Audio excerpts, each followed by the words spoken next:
May naging problema ako sa sidecar ko. Ayan, bali pinalitan ko to ng bearing, nasira siya agad. Ayan.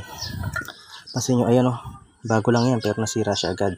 Ang naging dahilan pala niyan, meron naman ako nilagay dating spacer dito, nagpatyasay ko ng hub. Ang problema pala doon, medyo maliit yung hub na nakalagay dito dati. Ito yung kasi yung dati ko stock. Yan. Ito yung kanyang spacer.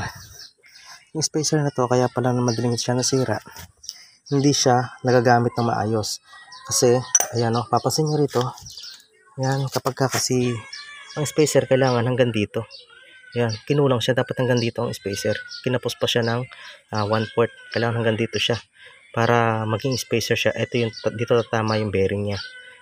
Pagka kasi nigpitan natin yung tornilyo, luluwag lang din yung tornilyo at masisira. Kasi nga, ito ang importante diyan. Itong spacer na to ang tatama sa ating center bearing dito sa bearing na to. Yan dito, kakalso siya rito.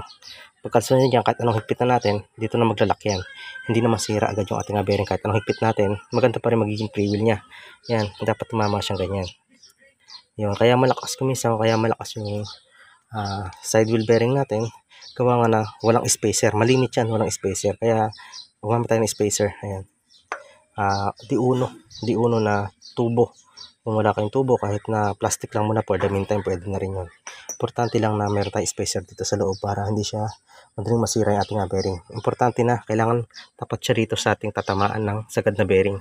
Di ba nilumag pa siya ng 1/4, okay lang yun, o 1/8. Mas okay naman haba kaysa kulang. Ayan. Mapapansin natin yung kapag lagyan natin itong bearing na to, may spacer, lagyan natin bearing, kailangan pagka ginalaw natin yung spacer sa gitna, hindi siya gagalaw. Ibig sabihin, tumukod na. Kailangan tumukod yung bearing dito at saka doon sa kabilang bearing para maging matibay yung ating side wheel bearing. Hindi na siya masisira agad-agad. Yan, magpuputol tayo. Ayan, magpuputol tayo rito. Ito yung ginamit natin dati. Medyo hahabaan ko lang siya ng 1/4 kasi kulang to ng 1/4 eh. Yan, magdadagdag tayo ng 1/4 para tumukod na yung bearing to bearing din agad masira yung ating side wheel bearing.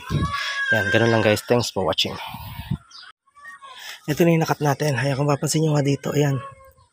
Itong top na to, ayan, nakadikit na siya sa isang bearing. Ito kasi stopper ng dito sa isang bearing na to. Kailangan tapat lumagpas siya dito kahit konting-konti or tapat na tapat siya. Pero better kung lalagpas siya kahit na 1/8. Yan. O 1/16, okay lang. Basta kailangan lumagpas siya. Para isang bearing na ipapatong natin dito, tumama yung center dito.